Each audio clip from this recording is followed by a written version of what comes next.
좋으신 하나님 감사합니다. 저희들에게 먹을 양식 주셔서 저희들의 육신을 강건하게 지켜주신 은혜에 감사드립니다. 수고한 손길들에게도 축복하시옵고 이 시간에 또 우리 주님께서 성도들에게 또 주시는 또 다른 양식을 먹고자 모였사오니 충만히 채워주시옵소서. 예수님의 이름으로 기도드립니다. 아멘. 자, 오늘로선 저 7개 교회가 끝이 나게 됩니다. 3장 14절을 보시면은요, 라오디게아 교회의 사자에게 편지하노라 하면서 시작합니다. 편지하라. 아멘이시오. 항상 첫 번째 절은 우리 주님을 소개해드리죠. 주죠. 우리 주님의 이름입니다. 호자가 전부 다 붙어요. 아멘, 그리고 충성, 참된 증인, 그리고 하나님의 창조의 근본 이렇게 되어 있어요. 그래서 뭐 하나하나씩 좀 알아갈 필요가 있습니다. 우리 주님께서 라오디게아 교회 7번째 교회죠. 7번째에 해당되는 창세기의 날이라고도 할 수 있습니다. 그래서 7번째 날은 안식, 완성의 날인데 그래서 라오디게아라는 이름도 다 의미가 있는 겁니다. 에베소 교회가 맨 앞에 필두라에 시작했던 것처럼 라오디게아 교회는 또 맨 마지막으로 7번째 교회로 좀 세워지는 것인데 그 라오디게라는 그 말 자체의 뜻이 의미가 좀 있어서 그러는데 좀 알아두시면 도움이 될 것 같은데요. 라오스에다가 그 뭐라고 해요? 라오디 우리말로 라오디게아 이렇게 돼 있잖아요. 라오스에 라오까지가 첫 번째고요. 그 다음에 우리말로는 디게아 이렇게 나눴죠. 라오 디게아 이렇게 생각하면 디케 이런 단어인데 라오스하고 디케는데 이건 백성 이런 뜻이고요. 요거는 옳은 것이라는 뜻이에요. 그래서 디카이너스에서 나는 올바른 것, 올바름의 백성이다라는 뜻이죠. 의의 백성 이렇게 이해하시면 됩니다. 그러니까 의로운 백성이 되는 게 궁극적으로 성경, 우리 하나님이 하시는 일이니까 우리를 향해서 그게 이제 7번째 날로 완성돼서 이거 라오디게아다. 라오디게아 이렇게 하시는 게 낫겠네요. 라오디가 아니고 라오디게아. 그래서 그러니까 이 교회는 의로운 백성들, 의의 백성들의 교회겠네요. 그래서 마지막 완성하는 거예요. 7번째로. 그래서 우리 주님이 여기서 왕창 정말 다 나옵니다. 이름이 아멘도 나와요. 그래서 아멘이시오라고 하죠. 아멘 우리 주님 많이 진실로라고 번역되는 건데 여기는 원문 그대로 아멘이라고 했습니다. 히브리어의 아만에서 온 말을 헬라어로 그냥 옮긴 거예요. 우리가 빵 하면은 포르투갈 말이라는데 우리가 그냥 빵으로 쓰잖아요. 한글이 아닌데도 마찬가지로 그냥 아멘은 히브리 말인데 그냥 헬라 사람들이 그냥 바로 번역할 게 없으니까 그냥 아멘 갖다 쓴 겁니다. 아만에서 오는 건데 아만 이거는 신뢰하다, 믿다, 의지하다 이런 뜻을 갖고 있죠. 믿다. 그래서 여기서 believe란 말이고 신뢰하다, 하다, 의지하다. 이게 아만에서 나오는 거예요. 이렇게 쓰는데 이걸 갖다가 발음을 좀 달리해서 오늘 여기 아미라고 해서 에메트 이렇게 해서 에메트라는 말을 갖다 번역을 한 겁니다. 이건 진리라는 뜻을 갖고 있어요. 그러니까 진리는 믿을 만한 것이에요. 진리가 되겠죠. 의지할 만한 것이나 진리가 되는 겁니다. 자, 그렇게 우리 주님이 당신을 아멘이야 나는 내 이름은 아멘이야 내 이름은 충성되고라고 좀 번역을 했는데 이건 피스토스인데 이건 충성되다는 보다는 믿음이라는 말이 나을 겁니다. 그냥 나는 믿음의 주야. 믿음의 주 온전케 하시는 하나님이잖아요. 그래서 믿음 이렇게 왜냐면 여기 형용사면은 여러분 충성된 이렇게 번역할 수 있어요. 신실한 뭐 이런 식으로. 근데 이게 호가 붙어 있어요. 그건 명사라는 걸 의미하는 거예요. 그래서 믿음 이렇게 번역하는 게 더 맞는 겁니다. 충성은 자꾸만 여기 충성을 자꾸만 번역을 했는데 특별히 이게 교회에다가는 이게 충성을 더 많이 번역을 하죠. 그래서 조심스러워야 될 부분인 것 같고요. 참된 증인 요 말이 나오죠. 참된 증인. 그러니까 증인 때문에 그런 거고요. 당신만이 증인이시죠. 아버지 하나님의 증인은 예수 그리스도이십니다. 하나님을 들추어낼 수 있는 하나님이 이런 분이야라고 증거해 줄 수 있는 그분밖에 없기 때문에 그런 거고요. 그 다음에 이제 우리 본문에 뭐라 창조의 하나님의 호데오스의 창조의 근본이시다 그런 말이 나오죠. 이건 아르케예요. 아르케. 그러니까 태초에란 말. 요한복음 1장 1절에도 태초에. 요한일서 1장 1절에도 태초에란 말이 나오죠.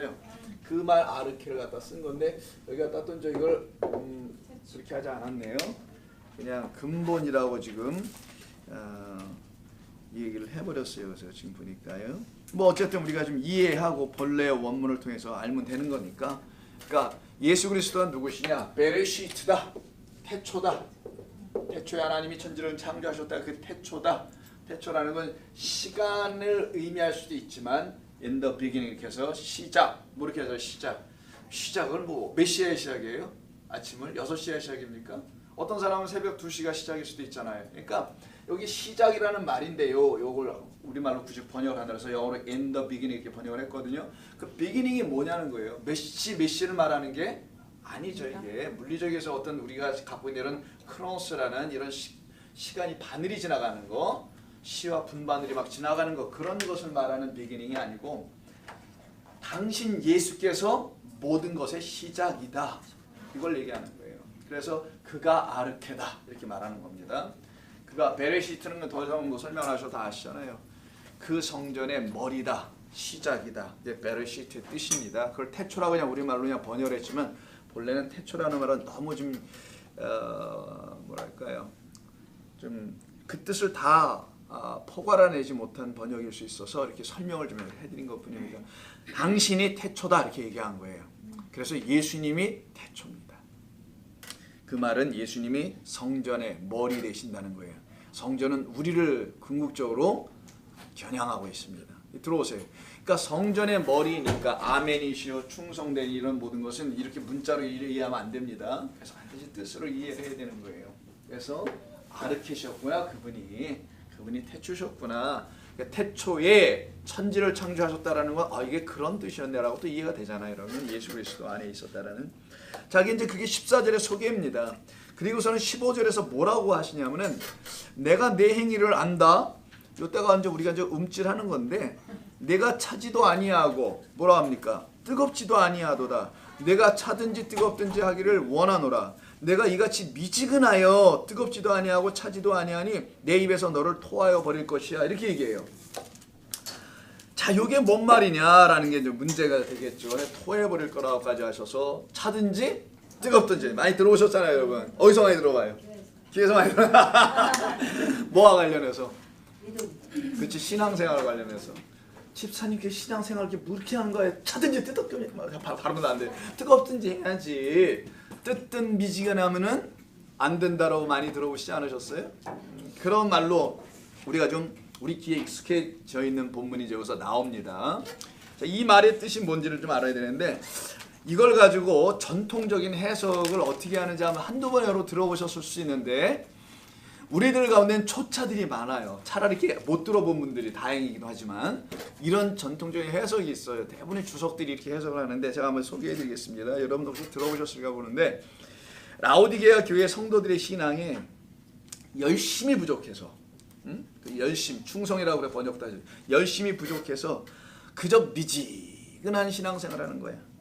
그런 신앙을 갖고 있다고 보는 겁니다. 이 교회에 대해. 그래서 책망하신다는 거죠. 그래서 차든지 너는 뜨겁든지 둘 중에 하나, 양당간에 하나가 돼야 돼. 이게 3장 15절 이야기인데 그래서 차든지 그러면 뭐예요? 차든지 헷갈립니다. 뜨거운 거 그래도 지금 이해하겠어요? 신앙이 차갑든지 예수님의 말씀에는 아니 뜨거운 것만도 아니고 차든지도 하라면은 둘 중에 하나 된다는 얘기인데 이게는 뭔 얘기일까? 이해가 이상하죠. 그런데 차든지 뜨겁든지 둘 중에 어떤 것이든 되어야만 한다고 하셨으니 찬 것도 괜찮다는 말이잖아. 이게 지금 뜨거운 것만 괜찮은 걸로 알고 있는데 가만히 들어보니까 여태 우리가 사기를 당한 건가? 그럼? 살짝 그냥 뜨거운 것도 괜찮고 차가운 것도 괜찮은데 근데 뜨거운 쪽만 강조했단 말이야. 은근히 신앙이 이렇게 차가워서 어디 냉랭해서 되겠어? 뜨거워야지. 이렇게만 알고 있었잖아요. 그럼 미지근은 그럼 그렇게 되면은 차든지 뜨겁든지 둘 중에 하나야 되고 미지근한 거면 안 된다는 거예요. 여러분 가운데는 찬물을 좋아하시는 분들 있지만 미지근한 물을 좋아하시는 분들 있잖아. 섞어서 드시는 분들. 그런 분들은 뭐라는 거예요? 성경에서 다 토하여 내버린다. 그렇게 돼요. 여러분이 미지근한 물 드시는 분들은 어떻게 되는 거예요, 여러분? 이게 그럼 무슨 뜻인가? 이게 무슨 뜻이 있을 거 아니겠어요? 자, 역사적 배경으로 이 본문 한번 접근해서 이해하는 해석이 있어요. 주석들이 뭐라고 하냐면은 당시에 라오디게아 그 지역에는요 물 사정이 좋지 않아 가지고 인근 지역 골로새 교회에 있어요. 골로새서 그 지역에서 물을 좀 끌어다 쓰는데 그럼 골로새 지역엔 지하수가 있다라는 거예요. 그래서 물을 끌어 수로로 연결해서 물을 가져왔다라는 겁니다. 역사적으로 접근해 보는 거예요. 그래서 골로새의 물 지하수를 뽑아올 때는 어떻게 하겠어요? 지하수가 뜨거워요. 뜨거워요? 차갑죠. 지하수니까 예. 차가운 물이 일단 올라와요. 그래서 수로를 이렇게 가는데 거리가 좀 있잖아. 가다가 얘가 어떻게 돼요? 미지근해진다는 거예요. 그래서 미지근해진 그 물로 당시의 사람들의 신앙의 상태를 이걸 비유로 우리 주님이 말씀하신 것이다 라고 여러분이 들었을 거라는 겁니다. 그게 맞다는 얘기가 지금 아니에요. 그렇지 이렇게 하지 말라는 게 지금 아직은. 또 하나가 있어요. 뜨겁든지도 문제잖아 지금. 차가운 것만 아니라 뜨거운 것도 있으니까 차가운 골로새처럼 차갑든지 뜨거운 물이 나오는 데가 있어요. 온천이겠죠. 히에라폴리스, 히에라는 높은 지역이란 말이고 폴리스는 도시국가를 말하는 거니까 히에라폴리스라는 데가 있습니다. 그 히에라폴리스가 16km 좀 떨어졌어요. 라우디게아 교회 그 지역에서. 그래서 거기서 온천에서 물이 쏟아져. 근데 이 물도 끌고 온대요. 16km 동안. 마시려고요? 온천물 마십니까 막? 뭐 모르겠어요. 거기다 또 어떻게 해석을 내려야 되는지 모르겠지만 어떤 물은 마시고 어떤 물은 안 마셔야 되나? 자, 이 물을 16km 끌어오다 보니까 온천물이 어떻게 되겠습니까? 다 식겠지. 그 얼마나 오래 간다고 물이 무슨 얘가 뭐 마그마도 아니고. 그래서 이 물이 오다가 식어져서 미지근해졌다는 거예요. 그러니까 양쪽이 다 미지근해진 거예요. 차가운 것도 차가움을 잃어서 미지근해졌고 뜨거움은 또 뜨거움을 잃어서 미지근해졌다. 그런데 교회에서는 어떻게 하려냐면 뜨거워야 된다. 열심히 있어야 된다. 그럼 차가운 걸 어떻게 할 거냐고 도대체 이거. 그래서 이것을 이렇게 해석하시게 됐던 거는요. 라오디게아 교회 성도들의 믿음과 이거를 결부시켜 버렸던 거예요. 그들의 믿음 생활, 이 겉으로 보이는 생활하는 거 있잖아요. 신앙 생활, 교회 나오는 거 뭐 이런 거 이런 것으로 생각을 한 겁니다. 이것을 이렇게 해석하신 분들은요. 그 안에 있는 뭐로 생각하는 게 아니라 겉에 보이는 걸로 했던 것이겠죠. 그래서 그들의 믿음 생활과 결부시켜 가지고는 믿음이 확실해야 해, 분명해야 해. 믿음이 차든지 뜨겁든지 해야지 그렇지 않으면 안 돼 라는 말로 알려주는 것으로 여러분들이 혹시 듣진 않았을까 하는 겁니다. 자, 그런데 이 본문은 신앙의 열정에 대해서 말하는 게 아닙니다. 여러분들의 신앙생활 내가 좀 잘하고 있나 못하고 있나 이런 얘기를 하는 게 아닌 거예요. 자, 그럼 여기 우리 주님이 차든지 뜨겁든지 하라고 했는데 이때 차든지 뜨겁든지 하면 어떻게 하라는 건가? 차게 그러면 이런 말인 겁니다. 차든지 뜨겁든지 하라는 말은 둘 다 문제가 없는 거죠. 차기도 해야 한다는 거예요. 뜨겁기도 해야 한다는 겁니다. 여러분의 신앙생활을 생각하지 마세요 제발. 나의 신앙생활을 차갑게 한 적이 있었지 더 뜨거운 적도 있었지 이러지 말라는 거예요. 이게 그런 말이 아니니까 이건 어떻게 해야 되냐? 완전히 새로운 다른 얘기입니다. 이거는. 그래서 먼저 차든지라는 말이 푸시크로스라고 하는데 뭐 이런 건 몰라도 상관없는데 푸시크로스 뜻만 알면 돼요. 푸시크로스. 자, 푸시크로스라는 단어를 쓰는데 이게 차든지라고 번역한 겁니다. 푸시크로스. 푸시크로스. 자, 이 푸시크로스라는 이 말이 차든지라고 번역했는데 이 말이 차다라는 말도 되지만 이 말은 딱 한 군데 썼어요. 여기 말고요. 이 단어가 마태복음 10장 한번 보세요. 우리 주님께로부터 칭찬받으려면 이거 해야 된다는 게 하나 나와요. 여러분들이 이렇게 하셨었어 사실 예전에 다. 요즘은 안 하실 텐데 예전에 다 이렇게 사셨어요. 10장 42절입니다. 여기서 딱 한 번 써요. 누구든지 제자의 이름으로 이 작은 자 중에 하나에게 냉수 한 그릇이라도 주는 자는 내가 진실로 너희에게 이르노니 그 사람이 결탄코 상을 잃지 아니하니라. 많이 들어보신 말 아니에요? 이게 마태복음 10장 마지막 절이에요. 마태복음 10장 42절이에요. 이때 냉수라는 말 차가운 물이죠. 냉수 먹고 속차할 때도 쓰는 게 냉수잖아요. 그 차가운 물이라는 냉수의 냉자가 차가울 냉자가 요 푸시크로스라는 단어를 번역한 겁니다. 차가운 물이야. 누구든지 잘 보세요. 누구든지 제자 이 10장을 뭐 하냐면 제자를 보내는 거예요. 지금 제자 파송입니다. 제자는 하나님의 말씀되어 가는 자들을 말해요. 그들이 나갔는데 영접하는 자와 영접하지 않은 자가 있어요. 영접을 할 때 어떻게 영접하냐? 이들을 뭘로 영접을 해요? 냉수 한 그릇으로 영접해. 어떤 집이 아무리 가난해도 냉수 한 그릇밖에 대접하는 집이 어디 있겠어요? 그러니까 그렇게 읽지 말라는 게 무슨 대접하는 게 아니라는 거. 근데 이걸 전부 다 그렇게 가르쳤단 말이에요. 뭐 누가 손님이 오면 아브라함도 2사람 3사람을 그냥 대접을 해가지고 그 사라가 애까지 낳잖아 뭐 이런 식이 되는데 그런 얘기가 아니고 여기도 그러면 그게 아니겠죠. 문맥 10장의 문맥은 제자 파송. 제자 파송은 잃은 양을 찾으러 가는 거잖아요. 구원과 관련돼 있는 거예요. 그때 그 제자들이 나가는 거예요. 그때 제자들을 맞이해야 될 누군가 있을 거 아니겠어요. 그를 얘기합니다. 보세요. 그래서 위에 41절은 선지자의 이름으로가 나온 거고 42절에서 누구든지 제자의 이름으로 말씀된 자 이런 의미예요. 제자는 예수님의 자니까 예수님과 같은 거니까 이 작은 자 중에 하나에게 냉수 한 그릇이라도 주는 자는 내가 진실로 너에게 진리를 알려준대. 이게 진리다. 사람이 그 사람을 결단하고 상을 잃지 않을 거야 라는 요 냉수가 바로 오늘 본문에 뭐라고요? 차든지예요. 차든지 물과 결부가 되어 있는 것 같아 보이고 일단은 차든지입니다. 그러면 물만 생각하면 차가운 물 이렇게 생각하는데 요 단어가 어떤 의미로 사용되는 것이냐? 이거는 푸시코스라는 단어. 요 단어에서 나온 거예요. 이 단어가 뭐냐? 차가운이라는 번역도 되지만 여러분 cold라는 영어 아시죠? I am cold 이게 무슨 말이에요? 감기 걸렸다는 아니고 영어를 도대체 영어 시간은 아닌데 I am cold가 뭡니까? 나는 cold예요? 냉정하는 좀 굉장히 의욕이고 나 추워. I feel cold. I cold. have 어가 들어가면 그때는 감기가 되는 거고 어가 없으면은 그냥 차가운 추운 이런 뜻이죠. 다 아는 건데 제가 왜 cold를 쓰냐면 여러분 이해를 돕기 위해서 하는 것뿐이에요. 영어를 하는 게 아니라 푸시코스라는 이 단어는 차갑게 하다라는 동사예요. 근데 이게 어떤 뜻이냐? 단순히 차가운 게 아니라 뭐예요? 몸이 계속 차가우면 춥지 뭐해? 어려운가? 그래서 I am cold 나 추워 떠는 거예요. 그래서 이게 원래는 춥다라는 뜻이에요. 거기서 나온 겁니다.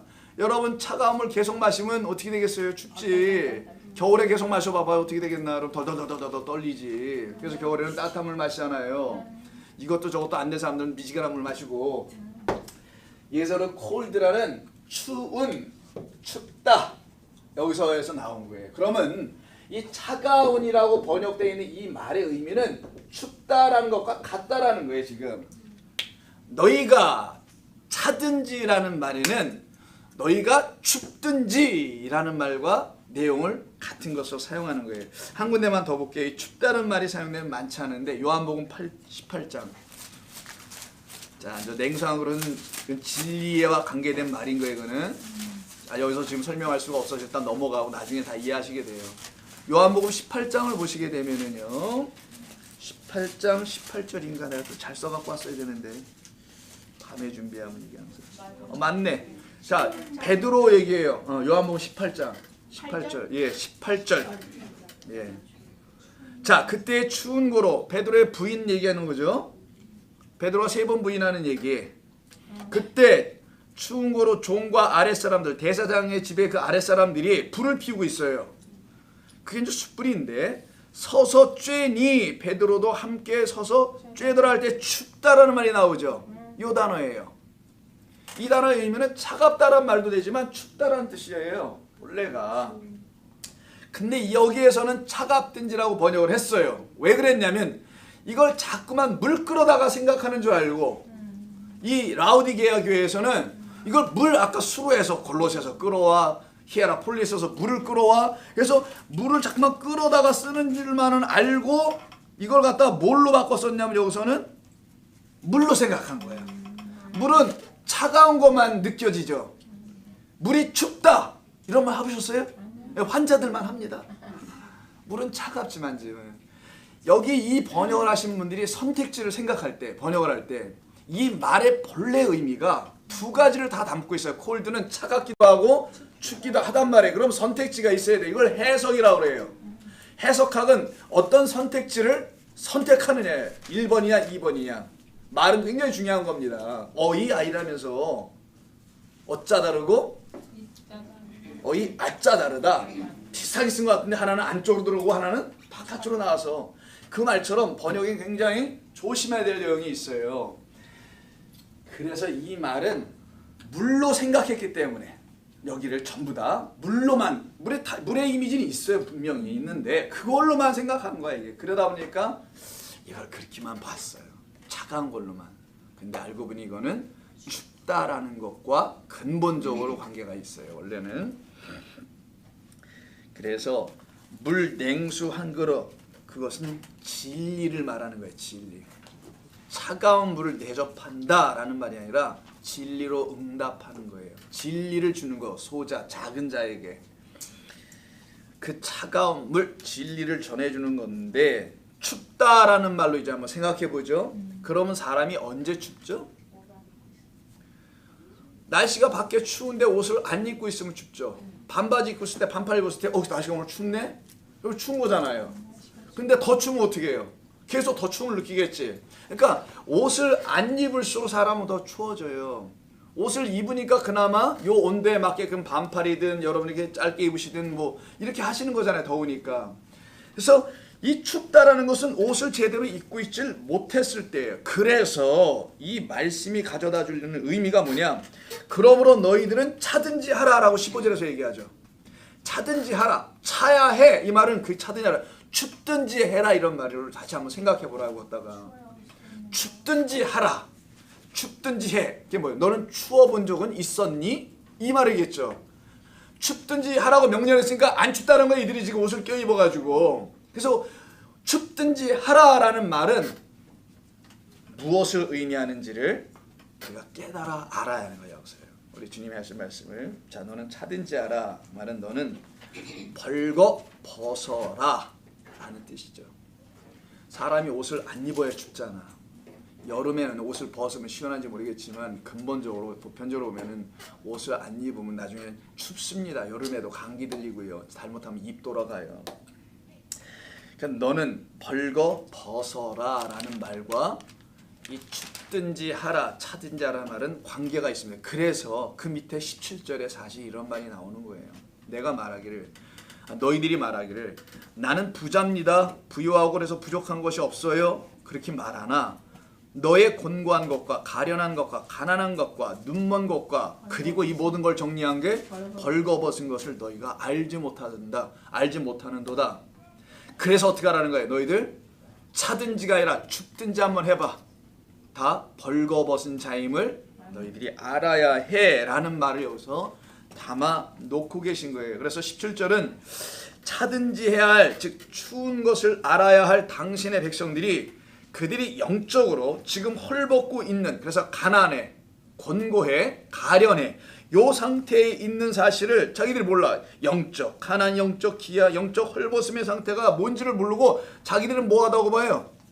부자라고 다 누렸습니다. 다 옷 제대로 입고 있어요 라고 말하더라는 거예요. 이게 지금 그 상태에 있는 그들 라오디게아 교회를 놓고 주님이 말씀하시는 거예요. 아니다. 너희는 차든지 해야 돼. 너는 헐벗고 있어 지금.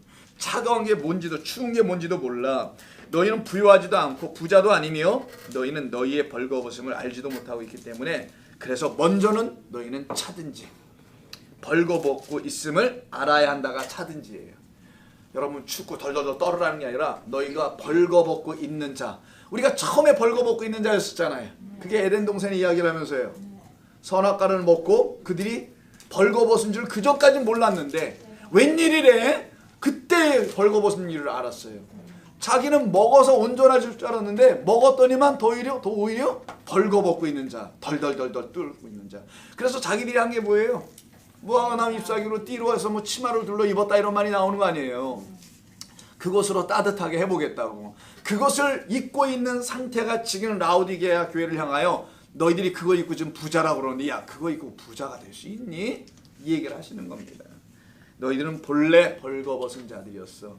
그래서 그 벌거벗은 자들에게 찾아오시는 우리 주님이 내가 아멘이다, 내가 참으로 그 믿음이야서 충성되고 증이란 말을 쓰시면서 주님이 그들에게 찾아오시고 계신 것이죠.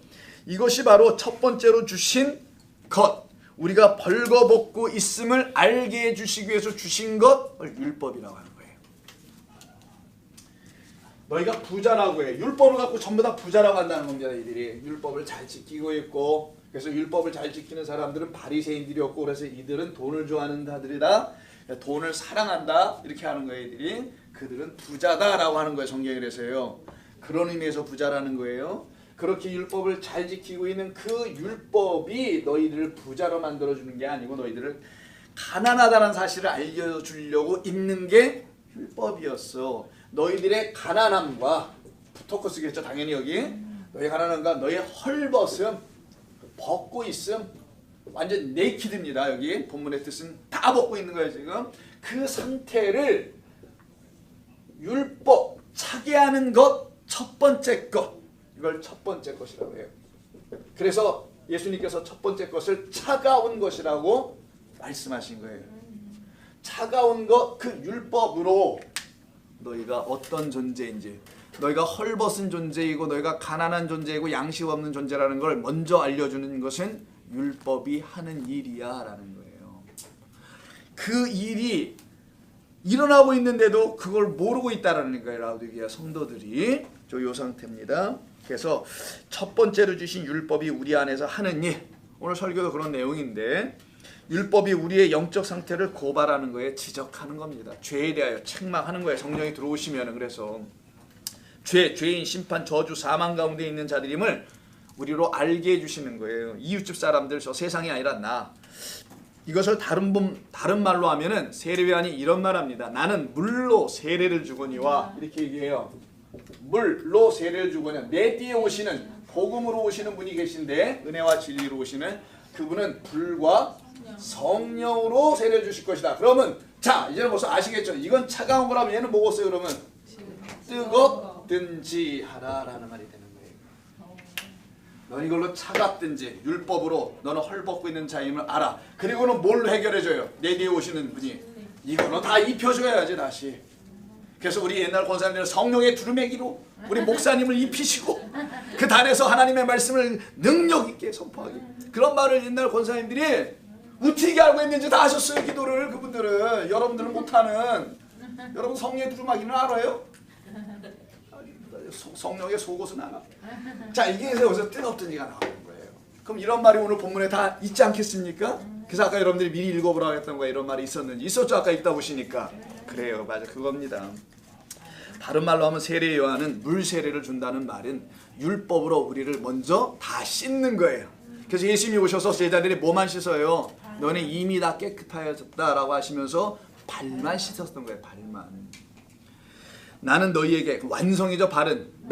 물론 저 샤워를 발서부터 위로 올라가서 하시는 분들도 있겠습니다만 대부분은 위서부터 내려와요. 그렇잖아요? 그래서 발은 완성의 상태, 마지막 것으로 씻는 것. 그래서 그리스도가 율법을 완성을 하고 오셨다라는 말의 의미를 알려주려고 제자들의 그 발을 닦아준 겁니다. 자, 이렇게 해서 3장 17절 좀 더 보면 내가 말하기를 나는 부족한 것이 없다고 하죠. 이때 부족하다가 크레이아, 이게 결핍인데요. 이게 바로 아버지가 없는 자들인데 아버지가 있다고 얘기하는 거야. 은혜와 진리가 아버지의 이름인데 은혜와 진리도 없으면서 아버지가 있다고 말하는 거예요. 이게 지금. 그래서 너희는 그거 없어 라고 말하는 거예요. 이걸 없는 상태에서 살고 있다가 알게 된 상태로 바뀌어지면 그 결핍이 채워지겠죠. 자기가 뭐가 부족한지를 알아. 내가 요즘 뭐가 부족하네. 그러니까 바이타민 D가 없대. 그럼 어떻게 하겠어요, 여러분이? 그냥 곧바로 GNC인가 뭐 이런 데 욕을 하지 말고 GNC 이런 데 가서 막 약을 드립다 D를 잔뜩 사다 놓고 마시고 먹고 쪼개고 빠고 난리가 날 겁니다. 그렇게 우리의 몸에 대해서 뭐가 결핍이 됐으면 뭐 머리 하나 빠질까봐 난리를 치고 이러는데, 영적 결핍을 알게 되는 것은 얼마나 더 할 거냐고요. 이게 몰라서 문제였지 이걸 알면 또 오죽 더 하겠냐고요. 안 그렇겠습니까?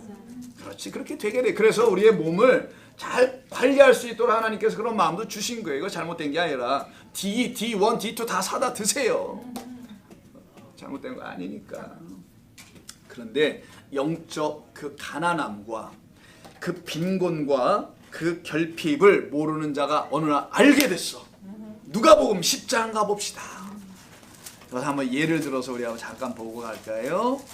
누가복음 10장, 10장을 보시면 누가복음 10장이라는 게 있어요. 42절. 여러분 잘 아시는 마르다와 마리아 집안입니다. 마르다는 언니, 마리아는 동생이라고 여러분 알고 계시는 이 가정이죠. 여기에 주님이 찾아오셨어요. 자기 집으로 영접합니다.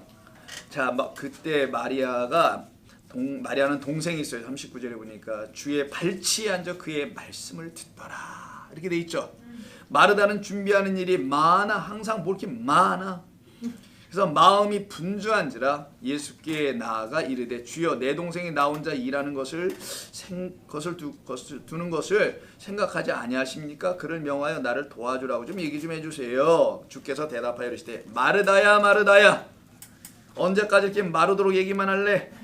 내가 많은 일로 염려하고 근심하나 몇 가지만 하든지 혹은 한 가지만이라도 족하니라. 요 족하다. 요 단어가 결핍이라는 단어.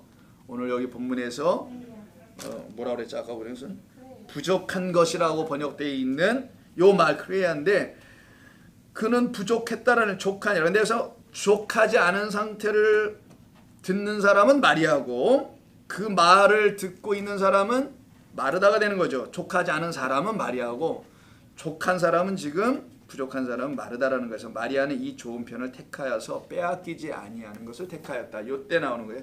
마리아도 한때는 몰랐었는데 이게 정말 자기에게 필요하고 정말 있어야 된다는 걸 알게 됐을 때는 바이타민 D의 할아버지라도 다 사다 먹는 것처럼 이도 반드시 그 예수 그리스도를 말미암는 것을 갖게 되는 좋은 편을 택하는 말씀 듣는 것을 택하는 발치에 앉아 있었다라는 거죠. 요때 쓰는 거예요. 근데 지금 이 라우디게아 교회 성도들이 뭐라고 한다고요? 내가 뭐 예수 믿은 지가 하루 이틀도 아닌데 뭐 교회 오면 다 예수 믿고 구원받는 거 아니야? 예수님의 십자가에서 죽으셨다는 건 믿으면 되잖아. 그다음 우리의 인류의 죄를 위해서 죽으셨고 나의 죄를 위해서 죽으셨다는데 이렇게 믿고 있기 때문에 다 죽는 거라는 거예요. 여기 지금 교회입니다. 교회가 그 정도도 몰랐겠어요? 교회 나오는 사람들이? 부처님도 스님들도 다 아신다는데 이 교인들이 모르겠냐고요. 그게 구원이 되겠냐는 거죠. 그래서 너희들은 부족하다. 너희들은 또 곤고하다고 해요. 17절에 곤고한 자로다 라는 말이 있죠. 오라 나는 곤고한 자로다. 이게 로마서 7장 24절에 말하는 사도 바울이 자기 고백하는 거잖아요. 요 곤고함입니다. 이 곤고함은 딱 두 번밖에 안 써요 성경에. 그리고 나는 가난하다 푸토코스 너무 많이 됐으니까 다 아실 거고 나는 영적으로 완전히 가난합니다. 나는 완전히 가난해. 그래서 가난한 사람은 어떻게 사는 거냐? 그 가난을 부유로 바꿔서 사는 건 아니에요. 그냥 평생 가난함으로 사는 것뿐이에요. 평생 가난함으로 살기 때문에 부유해진다는 거예요. 세상의 가난함은 어떤 걸 설명하냐면은 일단은 부자가 되면 더 이상 가난해지지 않아요. 근데 성경에서 말하는 가난함은 어떤 가난을 말하냐? 그냥 죽을 때까지 나는 가난하다는 걸 아는 거예요. 그래서 매일매일 부자가 되는 거예요, 이들은. 그 가난은 그걸 잘 설명한 데가 어디냐면 여러분 그 누가복음 16장 보면은 거지 나사로라는 말이 나와요. 그 사람이 누구네 집 앞에 있어요. 부자의 집 안에가 아니라 문 밖에, 그 앞에, 그러니까 문 밖이 저러니까 그 밖에서 어떻게 삽니까? 평생 살다 죽어요. 그건 뭐라냐? 그때 거지라고 번역한 게 거지가 아니고 정말 거지 같은 번역을 했는데 그게 푸토코스일 뿐이에요. 그냥 가난한 나사로예요. 가난한 나사로. 나 거기 또 거지라고 번역을 하고 거지 같은 번역을 해놔가지고 정말 가난한 나사로입니다. 성경이 뭘 얘기하냐면 내 가난한 내 백성은 자기의 가난함을 알고 헐벗음을 알고 차가운 물을 마셔본 자들은 차든지 하라 그러니까 찬 것을 추운 것을 알고 있는 백성들은 그게 맞습니다라고 그 자리에 있더라는 거예요. 자기를 뭐 바꾸지 않는다는 거예요. 이게 있어야만이 이게 있으므로 나는 날마다 옷 입고 사는 거지. 그래서 그가 그 집 문으로 안 들어간 거예요. 그리고서 그냥 죽는 거야. 이게 성도입니다. 성도는 죽을 때까지 강도짓하다 죽는 그 가난하고 곤고한 자인 거예요. 그냥 평생. 우리 주님으로 덮여지고 은혜 있고 생명 얻어서 살아가고 있는 것뿐이에요. 감사로. 그래서 평생 거지로 사세요. 아니 돈으로 말고 돈은 먹을 만큼 살아가시겠지만 알아서 거지로 사는 게 성도의 모습이에요. 나는 그 집에 들어가지 않겠습니다. 거짓된 것을 양식으로 취하여 부요하다고 하는 그 집에는 난 들어갈 수 없습니다. 이걸 선언하는 거예요. 그 거지 나사로가 그래서 아브라함의 품에 안겼다라고 성경이 말하는 겁니다. 그때 쓰는 거예요. 자 17절 보니 너희 눈 먼 것과 소경이죠. 뭐 수없이 나온 거니까 이거는 뭐 너희가 눈은 떴다고 하는데 차라리 너희가 보이지 않는다고 하면 너희의 죄가 없었으려니와 라는 말 한단 말이에요. 너희가 본다고 하니 너희 죄가 여전히 남아있도다. 이게 요한복음 9장의 말씀이거든요. 소경 눈 뜨고 하신 다음에 바리새인들에게 하신 말씀. 그 너희 눈 먼 거가 바로 그거예요. 나는 봅니다. 나는 듣고 있습니다. 라고 말한다는 거죠. 근데 여러분은 이젠 듣죠? 여러분 이젠 보잖아요. 우리가 예전에 못 봤던 걸 얘기하는 거죠. 라우디게아 교회는. 예전에 나 못 봤어요. 근데 그때 당시도 뭐라 했어요, 여러분? 신앙생활 열심히 하면서 봤다고 했단 말이에요. 또 봤다고 또 이렇게 얘기해 줬어요. 당신들 다 봤습니다라고 앞에서들 얘기해 줬기 때문에 그렇던 것뿐이죠. 마지막 벌거벗었다. 고린도후서 5장 3절 한번 보세요. 고린도후서 5장 3절을 잠깐 보시면은 저는 한번 좀 잠깐 뭐 도움을 위해서 그냥 보고 갈게요. 자, 1절부터 제가 보면 만일 땅에 있는 우리의 장막집이 무너지면 하나님께서 지으신 집 곧 손으로 지은 것이 아니요. 이건 뭔 얘기하는 거예요? 여러분 인생 살다 여러분 집이 쫄딱 망하고 그 장막집이 무너지면이 아니라 그럼 하늘에 있는 성전이 있으니까 하늘나라가 있으니까 거기를 소망하고 사세요. 성도 여러분 참고 인내하세요. 은혜 받은 사람인데 뭐 그 정도 가지고 그러세요. 이런 말이 아니에요. 이거는 땅에 있는 성전은 반드시 무너진다는 그 장막 말하는 거예요. 그것이 무너지면 하나님께서 지으신 집, 근데 이건 손으로 짓잖아. 사람이 지은 게 아니에요. 하늘에 있는 영원한 집이 우리에게 있는 줄 아느니라. 세상에서 실패하고 낭패한 사람들 데려다가 예수 믿게 한다는 말이 아니란 말이에요. 이게 여전까지 하나님의 말씀이 율법, 여기 있네. 율법이 나이가 가난한지 헐벗은지를 가르쳐주는 것으로 쓰인 것인데 요걸 죄라고 하는 거예요. 요 상태를 여전히 벌거벗고 있으면 몸이 결국 수치라고 하잖아요. 수치가 그대로 드러나면 어떻게 해요? 그래서 아담과 하와가 가렸잖아요. 거기 어디 중요한 부분만 가렸는지 상상에 맡기고 도대체 어딜 가렸다는 거예요? 그 막 본문이 없어요. 어딜 가렸냐는 얘기가 그건 여러분의 인간 생각으로 전부 다 가리는 거예요. 그래서 가릴 수 없어요. 어딜 가려? 눈을 가리는 게 차라리 낫겠지. 나만 안 보면 되잖아. 날 다 봐도 되고. 그럼 난 어차피 못 봤으니까 누가 날 봤는지 내가 모르면 난 자유한 거잖아. 차라리 눈을 가리지. 그래서 눈이 소경된 게 맞다라고 얘기하는 거예요. 자꾸 하나님께서는. 그 수치가 드러나면 안 되는데 수치가 드러나 있다는 걸 알려주는 건 율법이 하는 거라는 거예요. 이게 차가운 일이라는 겁니다. 그래서 여기서 지금 말하는 게 뭐냐면은 참으로 우리가 여기 있어 탄식하여 탄식하면 이 땅에서 탄식하며 5장 2절이 고린도후서 5장 2절 하늘로부터 오는 우리의 처소를 덧입기를 간절히 사모하노라. 이렇게 입으면 우리가 벗은 자들로 발견되지 않게 하려 함이라. 요때 벗은 자 있죠. 요게 오늘 발가벗었다 벌거벗었다라는 말이에요. 우리를 벗은 자들로 발견되지 않게 하기 위해서는 하늘에서 내려오는 장막. 그래서 요한계시록 21장에서 하늘에서 내려오는 장막이 그 백성들을 덮었다라고 하는 거예요. 그 장막에 거하는 거. 그래서 우박재앙이 그런 뜻을 갖고 있다. 금요일날 얘기했죠. 우박이 내렸는데 집으로 다들 들어오래요. 달란트 하나의 덩어리 이만한 게 떨어지는데 집으로 들어가면 됩니까? 집에 들어가면 그거 맞고 더 죽지. 근데 집으로 들어오랍니다. 그 여호와의 집으로 들어오라는 거예요. 여호와의 집. 거기에만 우박이 내리지 안 내리니까. 자, 넘어가고요. 요게 벌거벗음입니다. 그래서 요한계시록 16장 한번 보고 갑니다. 같은 요한계시록이니까 두 군데만 제가 준비했는데 16장 몇 줄이더라? 15절. 네, 감사합니다. 15절에 보니까 내가 도둑같이 올 거야 이렇게 말씀하시면서 누구든지 깨어 자기 옷을 지켜 하나님이 주신 옷이 있어요. 의의 옷을 지켜 벌거벗고 다니지 아니하며 자기의 부끄러움을 보이지 아니하는 자가 복이 있도다. 이게 복이에요. 이 복을 누리는 겁니다, 우리가. 자, 이와 같이 벌거벗고 가난하여 추워 떨고 있는 자들에게 주시는 주님의 답이 18절이에요. 그래서 이 답을 주시는 거예요. 내가 너희를 권하노니 내게 와서 불로 연단한 금을 사서 부유하게 하고. 이건 비유입니다. 가난한 자에게 당시에 금은 최고 아니에요. 지금도 그렇지만. 그래서 금을 사라는 건 비유지, 금에 어떤 특별한 게 더 넣으려고 하실 필요는 없고요. 중요한 건 그 다음에 흰 옷을 사서 입어 벌거벗은 너의 수치. 이 추워하고 있는, 떨고 있는 너를 가리는 거죠. 수치를 보이지 않게 하라 해서 수치가 드디어 나옵니다. 안약을 사서는 눈을 발라보게 하라. 이제 눈을 제대로 떠야지. 전엔 네가 눈 떴을 때 너의 벌거벗음을 보였지만 눈이 고쳐지니까 벌거벗은 게 보여지지가 않아. 이제는 수치가 없어.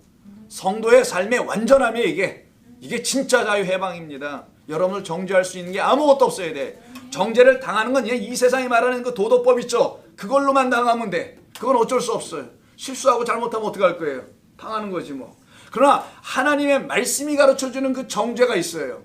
죄인들에게만 하는 정죄. 하나님의 은혜와 하나님의 사랑과 긍휼을 구하지 않는 그 죄가 있어요. 그 죄에 대해서는 여러분이 더 이상 물어지지가 않는다.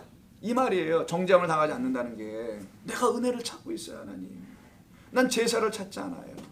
드릴 재물도 없습니다. 그래서 나는 당신의 은혜와 긍휼만 찾습니다라는 사람들이겠죠. 그래서 불로 연단한 금을 사내에 그걸로 부유하게 하고. 세 가지가 나와요.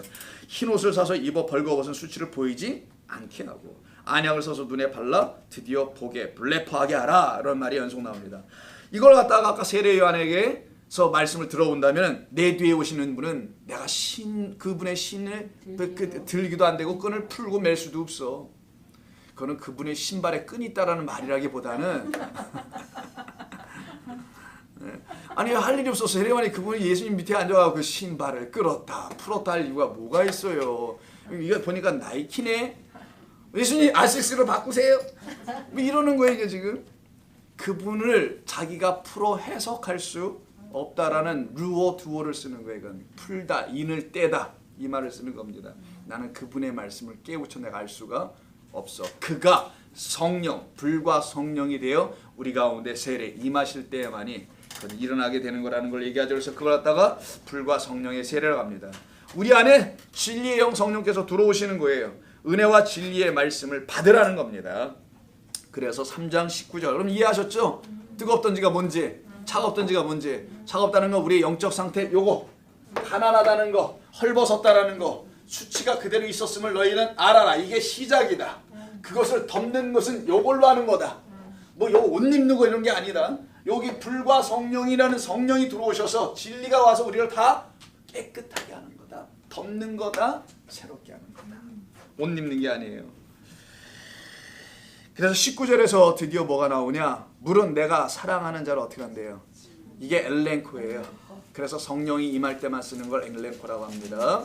엘렌코는 성령이 임하실 때 하죠. 그래서 요한복음 16장 8절에서 그런 얘기 하잖아요. 성령이 오면 죄에 대하여, 의에 대하여, 심판에 대하여 너희를 책망하다라는 말이 나와요. 그게 엘렌코예요. 여기서 그래서 다시 한번 마지막 요때 엘렌코가 나와요. 마지막 7번째 교회. 왜? 완성을 해야 되니까. 책망, 회초리를 들어야 진짜. 어떻게 해서 하나님의 백성 만드시니까요. 성령이 우리 안에 들어오셨을 때 받아야 할 책망은 바로 그런 책망이잖아요. 책망은 사실은 가르치는 겁니다. 책망의 목적이 아니에요. 그래서 히브리서 12장 5절 앞으로 조금만 가시면 히브리서 베드로전서 지나면 히브리서 12장 5절 거의 다 끝나갑니다. 오늘 길지 않아요. 12장 5절 이하를 보면은 자, 또 아들들에게 권하는 것 같이 너희에게 권면하신 말씀도 잊었도다. 일렀을 때 내 아들아 주의 징계하심을 경히 여기지 말고 가볍게 여기지 말며 그에게 꾸지람을 받을 때 낙심하지 말라. 요게 엘렌코예요. 주께서 사랑하시는 자를 징계하시고 그가 받아들이시는 아들마다 채찍질하신다. 너희가 참음은 징계를 받기 위함이라. 하나님이 아들과 같이 너희를 대우하시나니 어찌 아버지가 징계하지 않는 아들이 있겠는가. 사랑하면 당연히 하겠지. 이웃집 아들이나 가서 아무런 말도 안 하죠. 나쁜 짓 해도. 징계는 다 받는 것이거늘 너희에게 없으면 사생자여 친아들이 아니니라. 또 우리 육신의 아버지가 우리를 징계하여도 공경하였거든. 그래도 아버지 아버지 하잖아요. 우리가 하물며 모든 영의 아버지께 더욱 복종하며 살려 하지 않겠느냐. 그들은 잠시 자기의 뜻대로 우리를 징계하였거니와 우리 육신의 아버지들은 오직 하나님은 우리의 유익을 위하여, 그래서 성령은 유익이에요. 역시 그의 거룩하심에 참여하게 하려 하신 것이다. 무릇 징계가 당시에는 즐거워 보이지 않죠. 슬퍼 보이나 후에 그로 말미암아 이 징계가 있어서 연단 맞는 자들은 의와 평강의 열매를 맺을 것이다. 여기서 나오네요. 연단이죠. 그래서 아까 불로 연단한 금을 사서 너희를 부요하게 하라는 말이었던 거예요. 성령의 책망, 가르침을 다시 들으라는 말이에요. 다른 건 아니고. 이게 지금 말하는데 징계하다라는 말이 여기 오늘 본문 19절에 나왔잖아. 아까요. 징계하다. 이건 혼내주다가 아니에요. 파이데이오라고 해가지고요. 이건 파이디온, 어린아이들에게 훈육하고 가르치는 거예요. 너 그런 짓 하면 안 돼. 이렇게 가르치는 거 있죠. 어린아이들에게. 그때 쓰는 거예요. 이거는 가르치다, 훈육하다. 그래서 teach, discipline, educate 이런 말입니다. 징계가 아니에요. 혼내고 이런 게 아닙니다. 하나님 그런 거 안 하세요. 20절 넘어갑니다. 그 유명한 말 나오네. 볼지어다 내가 문 밖에 서서 두드리노니 누구든지 내 음성을 듣고 문을 열면 내가 그에게로 들어가 그와 더불어 먹고. 다 징계를 받았어. 이제는 매도 맞았어. 성령의 책망하심을 진리로 다시 들었어. 그럼 어떻게 해요? 같은 식탁에서 둘러 앉을 수가 있을 거 아니에요. 그 상태를 말하는 거겠죠. 그래서 어떻게 하시냐면 이렇게 말씀하세요. 내가 그에게로 들어가 그와 더불어 먹고 그는 또 나와 더불어 먹는데요. 이게 뭐냐면 그의 것으로 먹고 나의 것을 먹는다는 뜻이에요. 그의 것, 우리도 하나님의 말씀을 갖고 있다는 거예요. 그때는. 그래서 우리 주님이 내가 그에게로, 너는 또 나의 것으로, 이게 완전히 하나가 딱 된 거예요. 그래서 7번째 교회인 라오디게아 교회만 이런 말이 나오는 거예요. 완성이기 때문에. 둘러 앉아 먹는 거지. 그래서 여러분 식구라는 말이 입구자 쓰잖아요. 그 입이 한 가지 양식을 먹을 때만 식구라고 합니다. 식구가 아닌 사람 저쪽에다 상 따로 차려줘요. 그래서 옛날에 모슴들은 따로 부엌대게 해서 바가지에다 먹어가지고 힘만 좋아졌잖아요. 그들이 따로 먹어요. 식구가 아니기 때문에. 식구는 먹을 식자. 뭘 먹냐? 같은 음식을 먹는 하나의 입이다. 입구자 하나만 딱 쓴 거라서. 하나님의 백성들은 그런 사람들이에요. 같이 주님과 같은 양식을 먹는 거예요. 꼭 드셔야 합니다.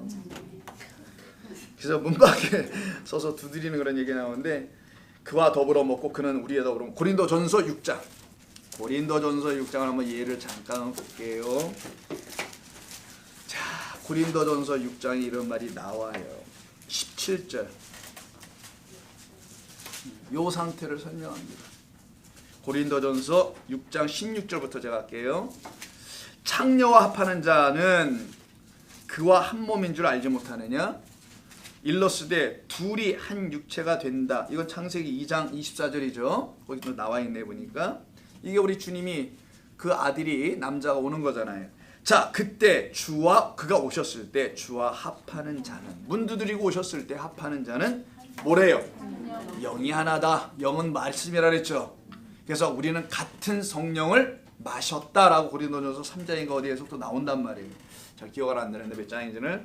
그래서 그 영 한 영이 된 거지. 둘이요, 두 영이 아니야. 한 영이 딱 된 겁니다. 마지막 21절입니다. 같이 한번 읽어볼까요?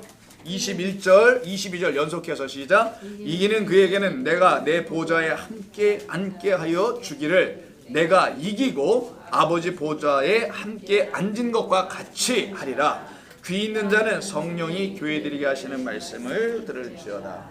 그 귀를 가진 자들을 말합니다. 귀가 없는 사람이 어디 있어요? 그 귀를 가진 사람들만 들을 수 있다. 어떤 것을? 내가 보좌에 이겨서 앉아있다는 사실을 너희가 들을 것이면 너희도 듣게 된다. 그래서 예배서 2장 6절을 마지막으로 읽고 마칩니다. 예배서서 2장 6절이에요.